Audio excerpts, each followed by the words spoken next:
नमस्ते मेरे प्यारे बच्चों, आप सब कैसे हैं। मैम आशा करती हैं आप सब अच्छे और स्वस्थ होंगे। तो बच्चों, आज मैम आपको समझाएंगी कि वाक्य हिंदी में वाक्य कैसे बनाते हैं। देखिए विषय क्या है, यानी टॉपिक वाक्य बनाओ। ठीक, वाक्य बनाओ, जिसे हम इंग्लिश में मेक सेंटेंस, जिसे हम इंग्लिश में क्या कहते हैं, मेक सेंटेंस। यानी हमें क्या करना है, वाक्य बनाना है। वाक्य कैसा होता है, मीन्स एक लाइन में जो हम लिखते हैं ना, लाइक अमन गया, तो ये एक वाक्य हो गया ना कि अमन गया, मैंने पानी पिया, है ना, तो ये एक वाक्य हो गया। तो देखिए मैम ने यहाँ पर 4 शब्द लिखे हैं, 1 2 3 4 शब्द लिखे हैं। अब हमें ये देखना है कि पहला शब्द क्या है।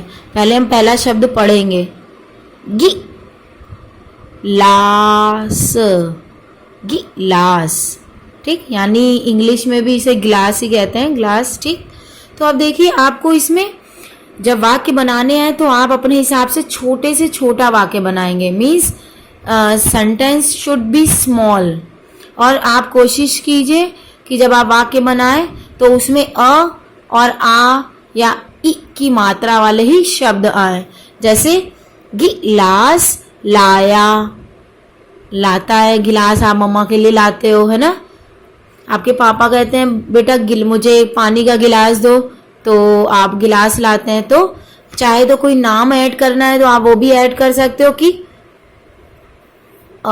मैं ऐड करके बता रही हूँ, अमन गिलास। अब देखिए ग पर मात्रा ऐसे जाएगी इस डंडी पे, इसके ऊपर नहीं आएगी। ठीक है, आप में से कई बच्चे जो हैं ग की जो मात्रा है छोटी की, वो ग के सर पे लगा देते हैं, ऐसे लगा देते हैं। आप में से कुछ बच्चे जो हैं वो ऐसा करते हैं, ऐसे ही लगा देते हैं, ये तो हो जाता है गलत।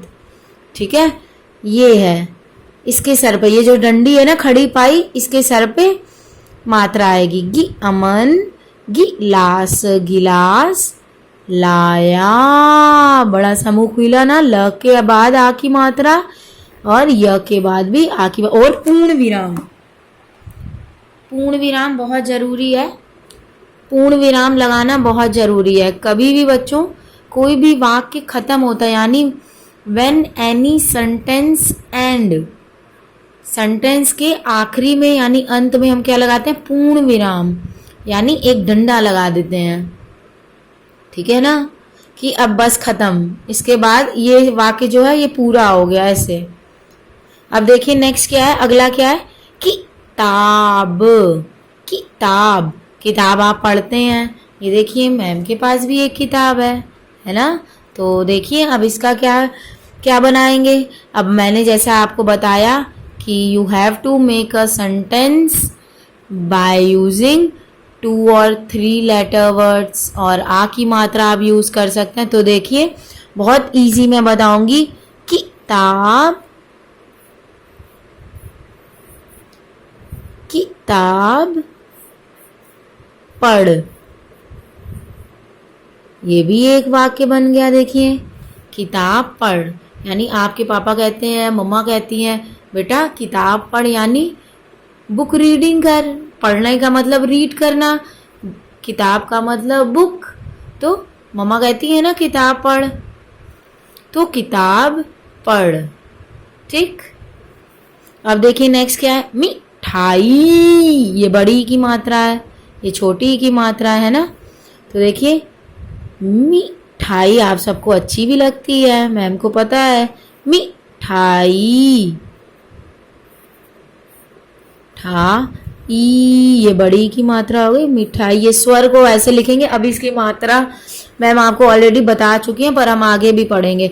मिठाई खाई, है ना, आप खाते हैं, खाई। अब कुछ बच्चे ऐसे हैं जो ये ख जो है वो ऐसे लिखते हैं, मेरा बच्चा ख ऐसे नहीं लिखते हैं, ख हमेशा इसको यहाँ से टच करके लिखा जाता है। ठीक है, और कई सारे बच्चे ऐसे भी हैं जो सर पर छत नहीं बनाते, शिरोरेखा नहीं बनाते, वो भी गलत बात है। ठीक है, तो यहाँ भी अपने पूर्ण विराम लगाए। अब देखिए ये कितने छोटे छोटे वाक्य हैं। These are very small sentences, you can write it easily. अब देखिए घर, घर यानी होम। मिठाई को इंग्लिश में बच्चों स्वीट्स बोलते हैं। किताब को इंग्लिश में बुक, और ग्लास को तो ग्लास ही कहते हैं। ठीक, होम या हाउस। अब देखिए, अब जैसे कि आप बाहर गए हो तो आप कहते हो, आपकी मम्मा बोलती हैं बेटा घर चल। ठीक, तो घर घर, चल चल।